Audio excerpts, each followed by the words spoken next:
আসসালামু আলাইকুম প্রিয় চাকরি প্রত্যাশী ভাই বোনেরা, আশা করি আপনারা সকলেই ভালো আছেন। তো আপনারা যারা ১৯তম নিবন্ধন নিয়ে যারা প্রিপারেশন নিচ্ছেন বা ১৯তম নিবন্ধনের জন্য যারা গভীর আগ্রহে আছেন, তাদের জন্য কিন্তু এই ভিডিওটা। আপনারা যদি এই ভিডিওটা ফুল ভিডিওটা যদি দেখতে পারেন A to Z শেষ পর্যন্ত, আমি আশা করি আপনি নিবন্ধন নিয়ে সকল তথ্যটা আপনি জানতে পারবেন এবং আমি আশা করি আপনি কবে নাগাদ ছাড়বে, কবে ছাড়বে এটা কিন্তু আপনি এই ভিডিওটা দেখে কিন্তু আমার ভিডিওটা দেখে বুঝতে পারবেন।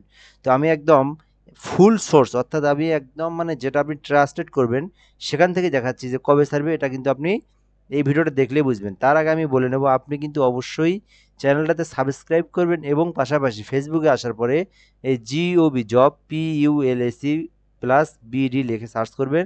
সার্চ করে আপনি কিন্তু যদি সাবস্ক্রাইব করেন, এখানে কিন্তু আপনি সকল ধরনের সরকারি বেসরকারি জব রিলেটেড ভিডিও পাবেন এবং আপনাকে কিন্তু বইও কিনতে হবে না। আপনি যদি প্রাইমারি এবং ১৯তম নিবন্ধনের সময় আমি কিন্তু এই যে চ্যানেলে কিন্তু আমি ফুল পিডিএফটাও কিন্তু আপলোড করে দেব এবং আমি কিন্তু বিগত সালের প্রশ্ন, অর্থাৎ ৫ সাল থেকে নিয়ে শেষ সাল পর্যন্ত, অর্থাৎ ৫ সাল থেকে নিয়ে ২৩-২৪ সাল পর্যন্ত যতগুলো নিবন্ধন পরীক্ষা হয়েছে সেগুলোর প্রশ্নগুলো কিন্তু আমি সংগ্রহ করতেছি। আমি কিন্তু সেগুলো আপলোড করব এবং যেগুলো কমনলি প্রশ্ন সেগুলো কিন্তু আমি আপলোড করব। এই জন্য আপনাকে ২টা কাজ করতে হবে যদি এগুলো পেতে চান। এক নাম্বার হচ্ছে আপনি এখান থেকে লাইকে এসে এখান থেকে ফলো দিয়ে রাখবেন এই পেজটাতে, জবস প্লাস বিডি, এবং আপনি যেখানে দেখতেছেন, অর্থাৎ আপনি চ্যানেলে দেখতেছেন জবস প্লাস বিডি, ওখানে আপনি সাবস্ক্রাইব করবেন।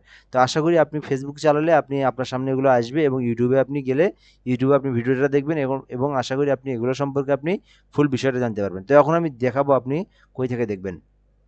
তো এখন দেখতে পারতেছি আমরা বিভিন্ন ধরনের একদম যেটা সোশ্যাল মিডিয়াতে একেকজন একেকটা বলতেছে, তারপরে একেক শিক্ষক একেকটা বলতেছে, কোচিং যারা করে তারা বলতেছে একটা, তারপর আপনার যারা বই বিক্রি করে তারা বলতেছে একটা। তো মূলত আসল কোনটা, সঠিক তথ্যটা কোনটা, এটা তো আমরা কেউ জানি না। সঠিক তথ্যটা কেউ দিতেই পারতেছে না, তাই না? আপনি তো এটার মধ্যে হতাশা হয়ে গেছেন। তো আমি বলবো আপনাকে, আমি এমন সোর্স দেবো, দেখেন তো আপনারা কাকে বিশ্বাস করেন? বাংলাদেশের সরকার প্রধানকে তো বিশ্বাস করেন। তো দেখেন, মাননীয় অ্যাডভাইসার বর্তমান যে ডক্টর মোহাম্মদ ইউনুস, ওনার নিজের ভেরিফাই ফেসবুক পেজটা তো আপনারা সবাই জানেন। তো এখান থেকে দেখেন চিফ অ্যাডভাইসার জিওবি, তো এটা তো আপনারা সবাই জানেনই যে এটা ওনার হলো একটা কি ভেরিফাই ফেসবুক পেজ, যে ভেরিফাই ফেসবুক। তো 3.1 মিলিয়ন ফলোয়ার, এটা তো আপনারা জানেনই, যারা জানে না তাদের হিসেবটা বাদ। তো উনি কিন্তু নিজেই বলে দিছে যে কয় তারিখে প্রকাশ করা হবে। তো আপনারা এখান থেকে ফটোতে আমি যাই, এখান থেকে একটু নিচের দিকে আসি পোস্টটাতে। তো এইটা দিন নেই দেখি, এই তারিখে নাকি না, এটা না, আর একটু আগে আর কি। তো আমি আপনাদেরকে দেখাচ্ছি 1 মিনিট। তো উনি কিন্তু নিজেই এখানে দিয়ে দিছে। তো এটা হচ্ছে 23, আরও 2 দিন আগে এখান থেকে হচ্ছে, এটা নাকি ভিডিও দেখি 17, আর একটা দিন আগে। আর একটা দিন আগে কিন্তু এটা দিয়ে দিছে। আমরা কিন্তু আপনাদেরকে এখান থেকে দেখাবো, ঠিক আছে? এই তো এটা, ও এটাও না, এটা হতে হলো, আমি পোস্টটা দেখাচ্ছি, পোস্টটা দেখলে আপনারা বুঝতে পারবেন। এই তো এটাই দেখেন, এই দেখেন এখানে কিন্তু কমেন্টটাও কিন্তু আমরা দেখতে পাচ্ছি কি, সহকারী শিক্ষক 10 থেকে 15 বছর। এই দেখেন এখান থেকে আমি এখন যাই, এই দেখেন এই পোস্টটা আপনার পড়ে দেখেন আমি কই থেকে আসছি বলেন দেখি, চিফ অ্যাডভাইসার জিওবি। তো উনি কিন্তু নিজেই বলে দিছে এখান থেকে যে দেখেন, উনি কিন্তু একসঙ্গে, অর্থাৎ 2025 সালের মধ্যেই প্রাথমিক শিক্ষকও নিয়োগ প্রকাশ করা হবে। অর্থাৎ আমি আপনাকে আবার একটা কথা বলে নিই 1 মিনিট। সেটা হচ্ছে আপনি এবার কি করবেন, আপনি কিন্তু এবার এক ঢেলে আপনাকে দুই পাখি মারতে হবে। অর্থাৎ আপনি কিন্তু এমনভাবে প্রিপারেশন নেবেন, আপনাকে এবার এখান থেকে কি করতে হবে, প্রাইমারিকেও ঢিল ঢিল মারতে হবে, আপনাকে এখান থেকে 19তমটাও ঢিল মারতে হবে। আপনি প্রিপারেশন একইভাবে নেবেন, দুইটাতেই কি করবেন, ঢিল মারবেন। এক, দ্বিতীয়ত কথা, আপনি এখান থেকে আরেকটা কাজ করবেন, সেটা হচ্ছে আহ, আপনি প্রিপারেশন তো দুইটারই নেবেন, মানে আপনি দুইটাই করবেন। এবং যেটা আমি বলবো, আপনি কিন্তু হচ্ছে শিক্ষক নিবন্ধনের স্কুল পর্যায়ে কলেজ পর্যায়ে যারা দুটো তারা তো করবেন, এবং প্রাইমারি স্কুলের আরও একটা সবথেকে ভালো জিনিস দেখায় আমি, প্রাইমারি স্কুলে কিন্তু এবার সরাসরি সরাসরি কিন্তু প্রধান শিক্ষক নিয়োগ দিবে। অর্থাৎ এমন একটা চেঞ্জ করছে আইন যে কেউ কিন্তু কেউ যদি, অর্থাৎ যাদের মেধা ভালো তাদের কিন্তু একদম মানে সরাসরি, এটা কিন্তু এতদিন ছিল না। অর্থাৎ যারা মনে করেন আর 5 বছর 10 বছর যারা চাকরি ছিল, তাদেরকে প্রাইমারিতে কি করছে, তাদের কিন্তু হচ্ছে প্রধান শিক্ষক দিচ্ছে। তাদের কিন্তু এবার কিন্তু সেই রকম সিস্টেমের পাশাপাশি কিন্তু যারা একদম নতুন ডাইরেক্ট কিন্তু প্রধান শিক্ষক বানাবে। এবং আমি আপনাকে যেটা বলবো, দেখেন নিয়োগটা কিন্তু অনেক বড় হয়। দেখেন আপনি এখান থেকে মনে করেন হচ্ছে হলো প্রাইমারি স্কুলে 60,000 শূন্যপদ, নিবন্ধনের হচ্ছে প্রায় 1 লক্ষ প্লাস। মোট কিন্তু বিশাল বড়, আরও অন্যান্য বিভিন্ন কিছু আছে। তো আমরা এখান থেকে দেখবো যে হচ্ছে প্রাইমারির জন্য উনি নির্দেশ দিয়েছেন। তারপরে এখান থেকে আপনি দেখেন এখান থেকে হচ্ছে 32,000 দেন 32 এবং হচ্ছে সহকারী হলো 28, মোট হলো 60,000 প্লাস আপনার এদিক থেকে উনি এখানে বলে দিচ্ছে প্রধান শিক্ষক পদে প্রদানের পাশাপাশি নতুন নিয়োগের দেখেন নতুন নিয়োগ মানে কি 19তম, অর্থাৎ উনি বলে দিচ্ছে এখানে আপনার ফুল ভিডিওটা যদি যারা দেখবেন ফুল পোস্ট আপনার পড়ে দেখিয়েন, তো উনি বলছে এখান থেকে যে শিক্ষা খাতে কোনো ধরনের শূন্যপদ রাখা যাবে না।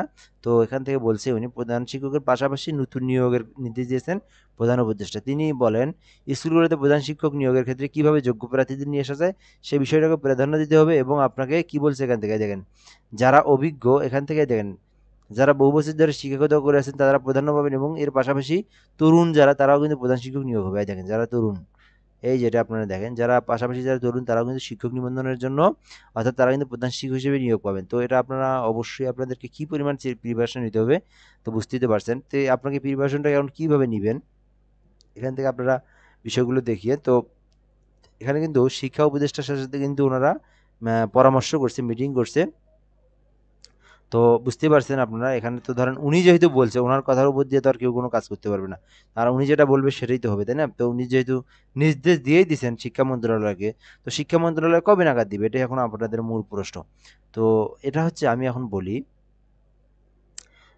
তো আপনার হচ্ছে এখন মনে করেন আপনার হলো জুলাই মাস, তাই না? আগস্ট মাস। তো আগস্ট মাস এটা এই মাসেও হবে না, আমি যেটা বলি সেটাই হবে। তো যেহেতু নির্দেশ দিয়েছেন, নির্দেশ দেওয়ার পরে কিছু তো কাজ থাকে, যেমন আইনি জটিলতা আছে কিছু, সে সার্কুলেটর সব কিছু ঠিকঠাক করা।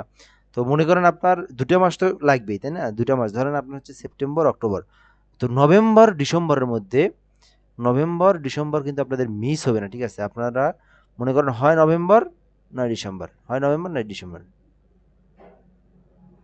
তো মনে করেন হলো আহ, আহ, অক্টোবর, নভেম্বর, তো মনে করেন আপনার হলো আগস্ট গেল, হ্যাঁ, August, September, October, November, December. তো মনে করেন হলো আপনার সেপ্টেম্বর, অক্টোবর যদি না হয় নভেম্বর, ডিসেম্বরও হবে না, মনে হয় আপনার এখান থেকে আহ, অক্টোবর না হয় নভেম্বর, ঠিক আছে? অক্টোবর না হয় নভেম্বরের মধ্যে আপনি পেতে অক্টোবরে আপনি পেতে পারেন, কিন্তু নভেম্বরে আপনি 100%, নভেম্বর বা ডিসেম্বর আপনি 100% পাবেন।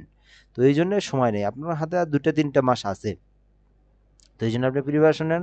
আশা করি আপনার ভিডিওটা ভালো লেগেছে। আপনি কিন্তু যেটা আমি বললাম আপনি কিন্তু চ্যানেলটা সাবস্ক্রাইব করবেন এবং পাশাপাশি আপনি ফেসবুকে এসেও কিন্তু আপনি ফলো দিবেন। তো ভিডিও পর্যন্তই, ধন্যবাদ, ভালো থাকবেন, আসসালামু আলাইকুম।